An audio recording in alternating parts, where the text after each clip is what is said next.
Hey everyone, Nux333 here, and today I just want to do a quick update for you guys, just talking about some things that are going on in terms of Sonic in this channel coming up, and to do a little quick talk about some updates that have come to Sonic recently. So let us begin. So by now, all of you have probably heard of the big news drop that has happened recently. So we just got the biggest confirmation for Sonic Forces in a while. Is that despite, everything that's gone down with complaining about multiple playable characters, we're just playing as two Sonics and, DeviantArt the character, the custom character. But lo and behold, Sega somehow manages to surprise me. I'll give Sega this. Again, they are the king of surprises with me right now in terms of a video game company. And for all the wrong reasons. But this reason is a bit of a mixed bowl for me. But let's talk about it. So, Shadow the Hedgehog has been confirmed playable in Sonic Forces. Now, how is he playable, you ask, even though you thought that they were just free gameplay styles? Well, let's take a quick rewind back. So first off, I didn't make a video on this, but Sega confirmed a late gameplay style that was new and wasn't really talked about yet, called the Tag Team style, which was mostly 3D, and it's where Sonic and the custom hero run through a level together and basically work together to get through. And this was an interesting prospect because, it's one of the few really fully 3D areas in Forces. So I thought that gameplay was interesting, but it still didn't change too much of Forces because it's still that boost formula based kind of 3D gameplay, but at least it was some type of all 3D in a game that's supposed to be modern. Not that I have anything against the 2D, but when it comes to this game, and how much of a mess it is, again, the whole 2D and 3D bliss is a big part of that.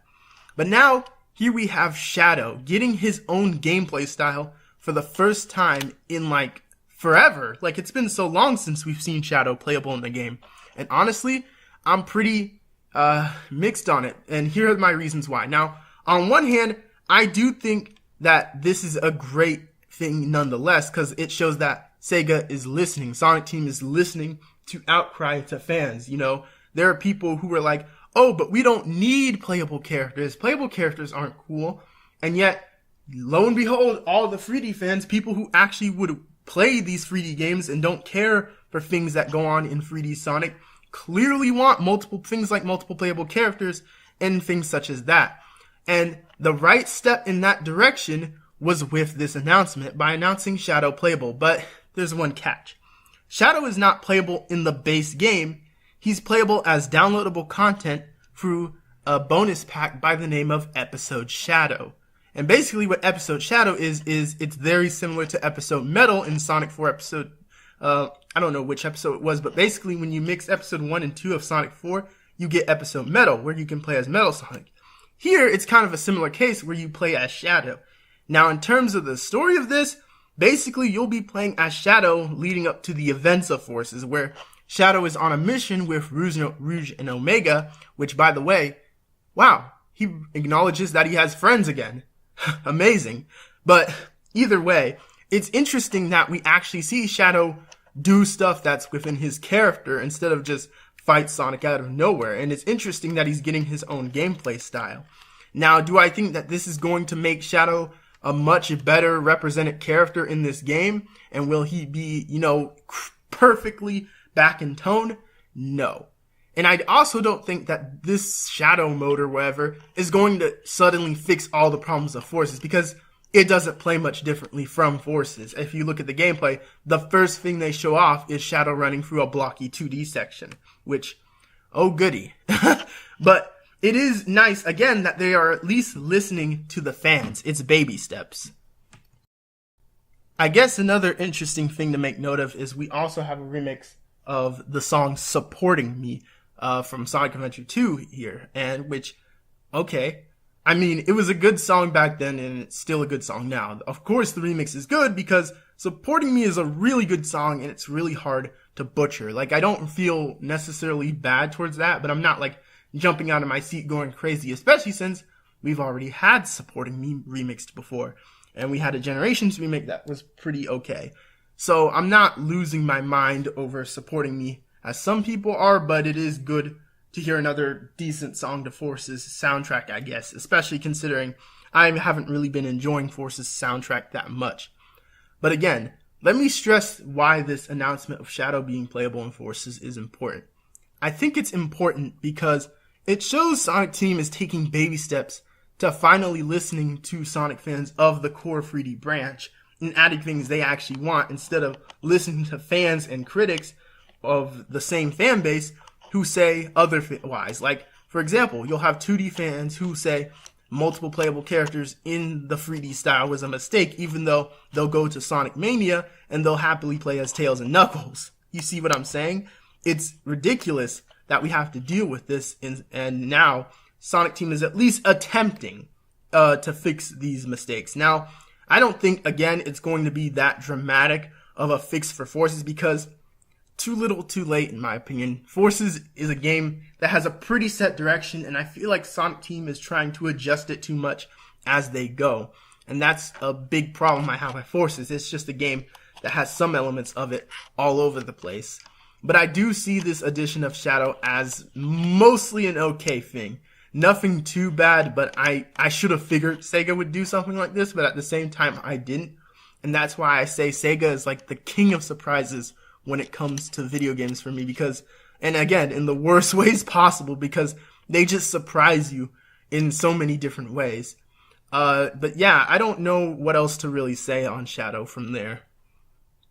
I do want to say one thing, however. It's going to be interesting to see how many people suddenly change their mind on multiple playable characters now that Sega is actually back to attempting to do it again slowly. Like, I wonder how many people are just going to be like, oh, Shadow playable in Forces, that's awesome, that's cool, that makes Forces super cool, it's a great addition having multiple playable characters.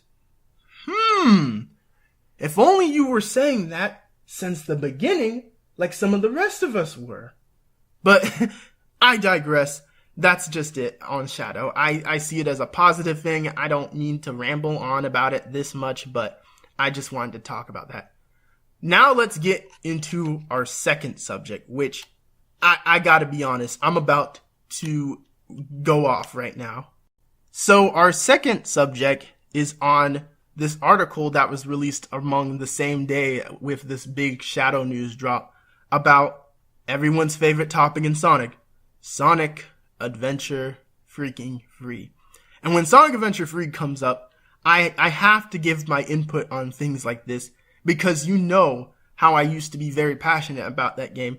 And you know I have opinions with that game. And while I don't want Sonic Adventure free specifically anymore because I don't really care for the name as much, I want maybe a spiritual successor, and I want some ideas from the two adventure games to help move 3D sort of forward from Boost, because I do believe that the adventure formula helps out 3D Sonic in more ways than some. But is it perfect?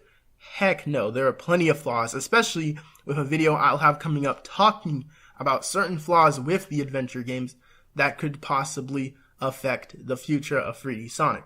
But minus that, let's talk about this Sonic Adventure free fiasco. So the new Sonic Adventure free drama is with Tatsumi Iizuka, and he has a new, or no, not Takami, Takashi Iizuka. I'm so sorry for that. But basically, he has a new quote on Sonic Adventure free. Now, let's talk about this guy for a second. So let's talk about Iizuka for a second. Now, he's a pretty reputable guy when it comes to Sonic. He's been programming and doing a lot of work in directing a lot of Sonic games since even Sonic back in the past days. And he's a pretty common guy who pops up when a lot of Sonic news comes around. And he's pretty important to the Sonic series overall.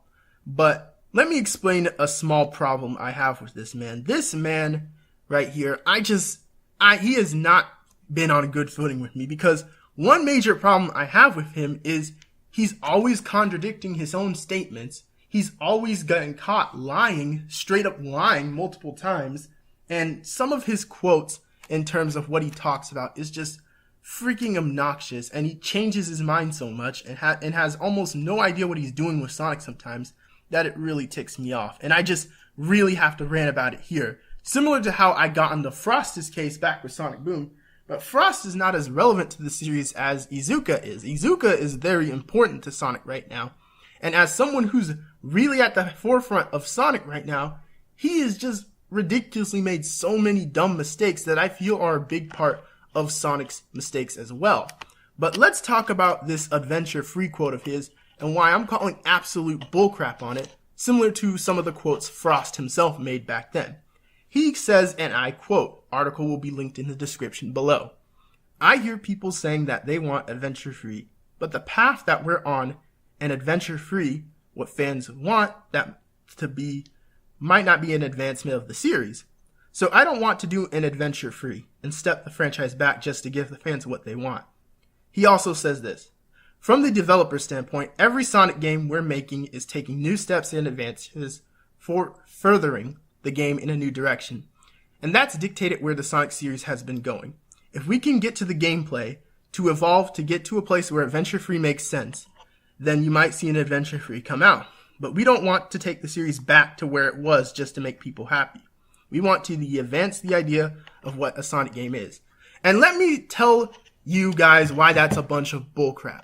So, the idea of adventure-free is that it'll apparently set Sonic back, even though the whole purpose of Sonic since, I don't know, Unleashed, has been going back to the past, revisiting the past.